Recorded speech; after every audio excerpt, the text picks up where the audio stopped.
नमस्कार विद्यार्थी मित्रांनो. Delta into del is equal to delta minus del. L H S बघा. Delta into del. Delta is equal to E minus one.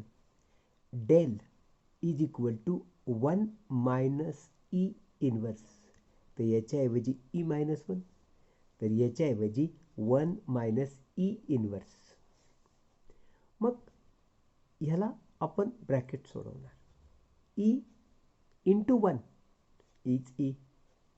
E into minus E inverse is E into E inverse. minus 1 into 1 minus 1 and minus 1 into E inverse minus becomes plus E inverse. हा कोण सोडवल्यानंतर तुम्हाला माहिती आहे इथं आपण घातांकाचा rule वापरलेला आहे. पाया समान आहे, घातांची होणार बेरीज. इथं ईचा 1 घात आहे, काहीच नाही म्हणजे 1 घात आहे. इथं ईचा मायनस 1 घात आहे. ई रेज टू 0 म्हणजेच 1. हा मायनस 1 जसा तसा, हा प्लस ई इनवर्स जसाच तसा. आता आपण काय केलं, हा ई मायनस 1 आणि या दोघातून मायनस साईन कॉमन काढलं तर 1 मायनस ई इनवर्स होणार. मग अगेन ई मायनस 1 म्हणजे डेल्टा, म्हणून या इथं लिहिलं डेल्टा.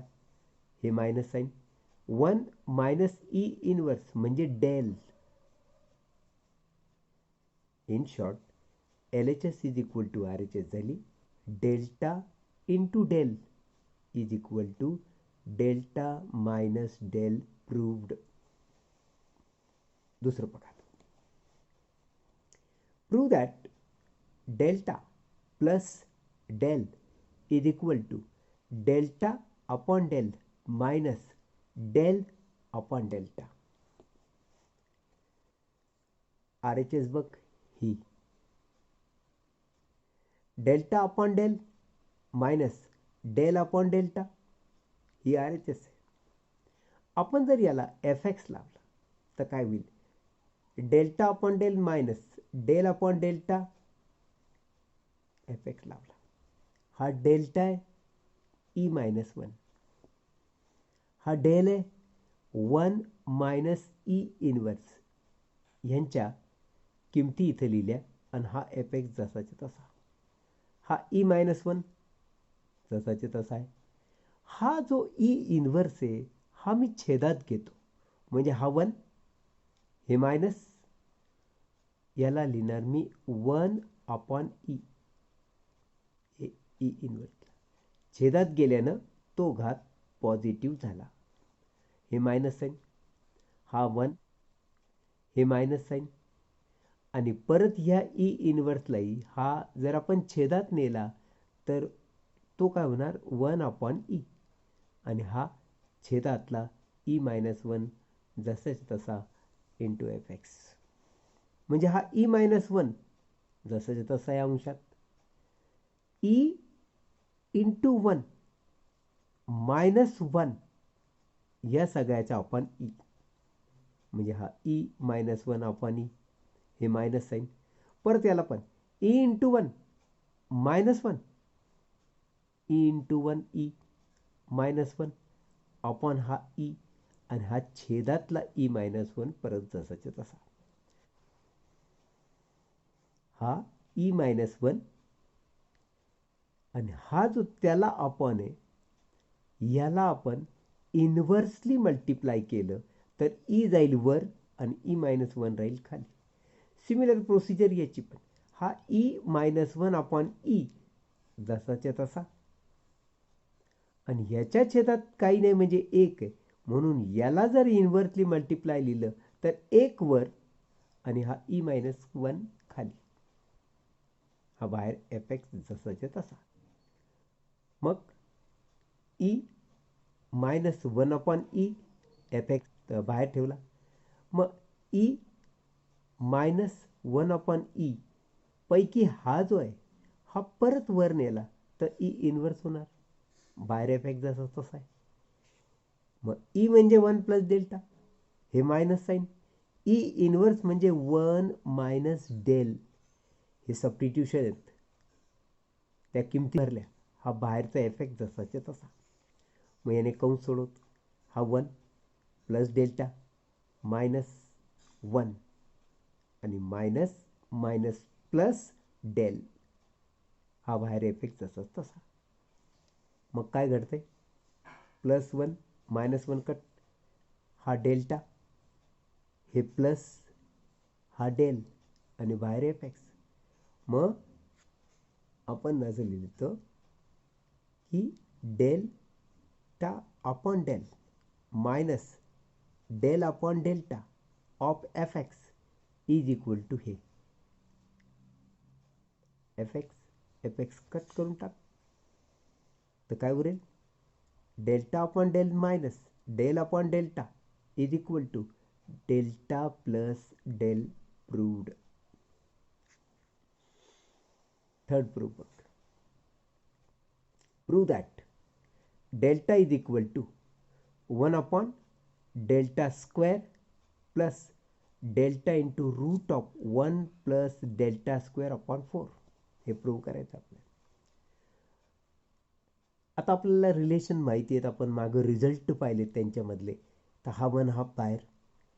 डेल्टा जो आहे ना, डेल्टा स्मॉल डेल्टा, त्याच्यासाठी आपण रिलेशन लिहिलं होतं E raise to half minus E raise to minus half. हे डेल्टासाठी रिलेशन लिहिलं होतं बरं का आपण. आणि त्याचा स्क्वेअर म्हणजे याचा स्क्वेअर केला प्लस परत आला डेल्टा. हा डेल्टा म्हणजे काय, E raise to half minus E raise to minus half, या डेल्टाच्या ऐवजी लिहिलं. आणि रूटमध्ये हा 1 प्लस परत डेल्टा आलाय, E raise to half minus E raise to minus half, त्याचा स्क्वेअर म्हणून या ब्रॅकेटचा स्क्वेअर अपॉन 4, हा अपॉन 4. आता आपण हा 1/2 तर लिहिला, हा कंसाचा वर्ग सोडू, ब्रॅकेट स्क्वेअर, पहिल्या पदाचा वर्ग, ई रेस टू हाफ चा वर्ग म्हणजे 2 2 कट नुसता ई, मायनस या दोघांच्या गुणाकाराची ट्वाईस. या दोघांचा गुणाकार घेता E raise to half into E raise to minus half, पाया समान आहे म्हणून घातांची बेरीज करायची. प्लस 1/2 मायनस 1/2 म्हणजे 0 आणि ई रेस टू 0 म्हणजेच 1. इथं पण बघा, हा वर्ग म्हणून प्लस ई रेस टू 1/2 चा स्क्वेअर म्हणजे 2 2 कट होऊन नुसता ई रेस टू मायनस 1 राहणार. हा जसाच्या तसा. हा 1 प्लस पहिल्यांदा हा कंसाचा वर्ग करून घेतला, ब्रॅकेट स्क्वेअर, पहिल्या पदाचा वर्ग ई रेस टू हाफ चा वर्ग म्हणजे 2 2 कट नुसता ई, या दोघांचा गुणाकार त्याची दुप्पट, गुणाकार येणार -2 आणि या दोघांच्या गुणाकारात आपण घातांचा नियम वापरणार. घातांकाच्या नियमानुसार प्लस हाफ मायनस हाफ म्हणजे ई रेस टू 0 आणि ई रेस टू 0 म्हणजेच 1 म्हणून नुसतं 2 येणार. आणि मग दुसऱ्या पदाचा वर्ग स्क्वेअर नेहमी पॉझिटिव्ह असतो म्हणून ई रेस टू मायनस हाफचा square 2 2 cut E raise to फक्त -1 राहणार आणि हा अपॉनचा 4. मग हे तसंच, हे तसंच, 2 × 1 म्हणजे 2, हे तसंच. ह्या इथं काय केलं, या 4ने या 1ला मल्टिप्लाय करायचं. 4 × 1 दॅट इज 4 आणि हे संपूर्ण ज्याच्या छेदात 4 आहे हे संपूर्ण जसंचे तसं लिहायचं, ई -2 प्लस ई इन्व्हर्स आणि या संपूर्णच्या अपॉन 4 लिहायचा. आता हा 1/2 E 2 E raise to inverse हे तसंच प्लस 1/2. आता हा 1/2 कुठून आला, तर याच्या अपॉन 4 होता बघ, तो 4 रूटच्या बाहेर आला म्हणजे 2 झाला. म्हणून छेदात झालं 1/2 असं लिहिणार. हा E raise to half minus E raise to minus half, सध्या हा ब्रॅकेट जसाच्या तसा. आणि इथं होता 4 - 2. 4 - 2 म्हणजेच 2 मागं बघ. So E plus 2 plus E inverse अशी टर्म झाली. आता याकडे जर तू पाहिलंस ना, तर हा E raise to half plus E raise to minus half चा स्क्वेअर आहे, ब्रॅकेट स्क्वेअर. म्हणून हे तसंच, हे तसंच, हे तसंच. या दोघातला 1/2 मी एकदम बाहेर काढला, हे दोघातनं कॉमन बाहेर काढला, हे तसंच, हे तसंच. आता इथं बघ, इथं हे E raise to half plus, कारण इथं 2 प्लस आहे. जर E raise to half minus E raise to minus half असेल तर इथं मायनस येतो. ज्या अर्थी इथं 2 प्लस आहे म्हणजे हा E raise to half plus E raise to minus half या ब्रॅकेटचा स्क्वेअर आहे, लक्षात ठेव. म्हणून हा स्क्वेअर आणि स्क्वेअर रूट जर कट केला तर काय उरल, हा 1/2 तर सगळ्यातून कॉमन काढलाय, हा ई, हा -2, हे ई इनवर्स जसं तसं, हा E raise to half minus E raise to minus half, हे ब्रॅकेट जसं तसं. आणि ह्याच्यातनं हा स्क्वेअर आणि स्क्वेअर रूट कट झाला, म्हणून फक्त E raise to half plus E raise to minus half शिल्लक राहिला. आता या दोघांचा प्रॉडक्ट घेतला या नियमानुसार, ए प्लस बी, ए मायनस बी दोन्ही पदं समान असेल तर या पदाचा स्क्वेअर करतात, मध्ये कंपल्सरी मायनस साईन देतात आणि या पदाचा स्क्वेअर करतात. म्हणजे हा मायनस आहे, हा प्लस आहे, कंसाचा प्रॉडक्ट करताना आपल्याला काय लिहावं लागेल माहिती का, ई रेस टू हाफचा स्क्वेअर केला तर फक्त ई उरणार. या प्लस आणि मायनसच्या ऐवजी आपण फक्त मायनस साईन देणार, हे बघा इथं मायनस साईन दिलं. आणि नंतर याचा स्क्वेअर करणार तुम्ही, ई रेस टू मायनस हाफचा स्क्वेअर म्हणजे ई रेस टू -1. हे या फॉर्म्युल्यानं सोडवलेलं आहे. म्हणून 1/2 हा ई, हा -2 हा ई इनवर्स, आणि हे केल्यानंतर तुझ्यापाशी जर हे आलंय तर हा ई इनवर्स प्लस आणि ई इनवर्स मायनस समान पद भिन्न चिन्ह कट करून टाक. आता ई प्लस ई म्हणजे 2e आणि हा -2. यातनं जर तू परत 2 कॉमन काढलास म्हणजे हा 1/2 तर आहेच आहे, 2 जर कॉमन काढला तर इथं होणार e -1. 2 will get cancelled, so only e -1, and you know that e -1 is delta, that is RHS, LHS. So this is LHS. Therefore delta is equal to 1/2 delta square plus delta under root 1 plus delta square upon 4 proved. Fourth, prove that delta into f of x upon g of x is equal to g of x into delta fx minus fx into delta gx upon g of x into g of x plus h हे prove करायचं. यासाठी आपण result जो वापरणार ना तो delta F X is equal to F of X plus H minus F X.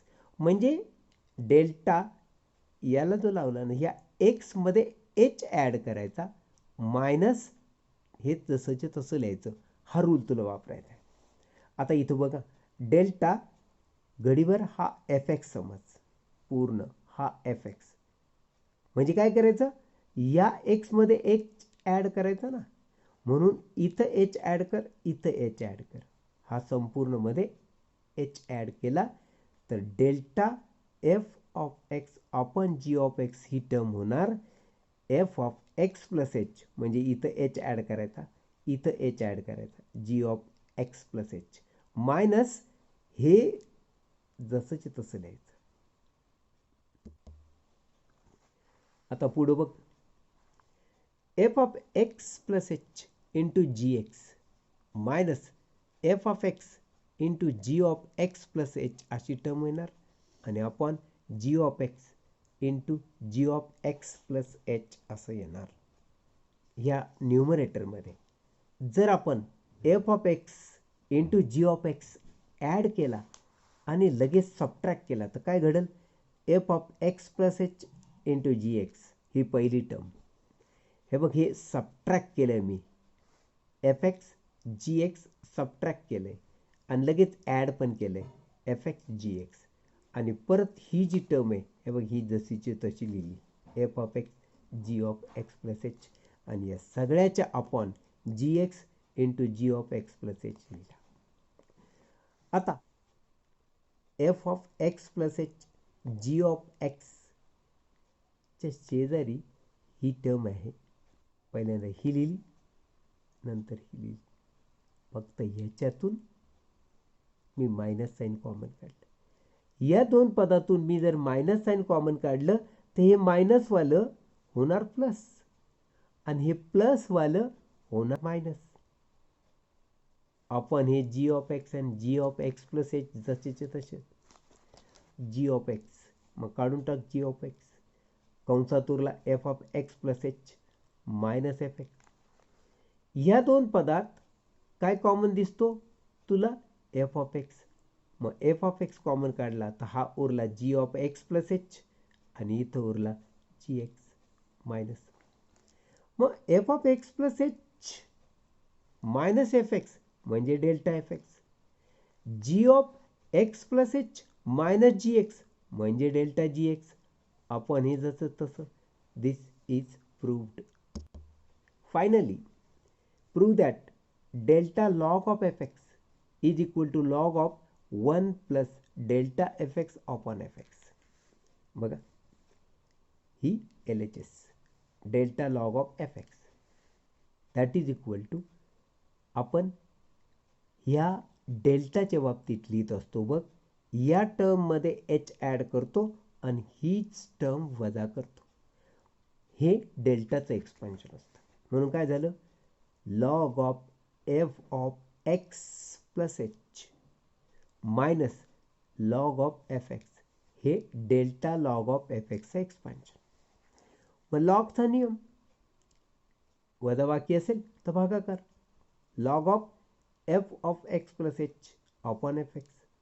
आणि म्हणून F of X plus H म्हणजे काय हे आपण मागं रिलेशनमध्ये पाहिलं होतं, ते ई ऑफ एफ एक्स असतं. हा एफ एक्स जसाच्या तसा. मग आपण ईची किंमत लिहिली. ई म्हणजे काय? 1 प्लस डेल्टा. हा एफ एक्स जसाच्या तसा. मग एफ एक्सने जर कंस सोडवला तर F x into 1 F x plus F x into delta delta F X upon F x जसाच्या तसा. आणि मग सेपरेट केलं हा आणि हा, तर असं होईल F X upon F x plus delta F X upon F X. आणि अशा रीतीनं F X upon F x म्हणजेच 1 आणि plus delta F X upon F x prove होणार. तर मित्रांनो, ही उदाहरणं 5 मी आत्ता सोडून दाखवली. समजली पण असतील. समजलं असेल हे लाईक करायला विसरू नका, सबस्क्राईब करायला विसरू नका आणि हा व्हिडिओ आपल्या मित्रांमध्ये शेअर करायला सुद्धा विसरू नका.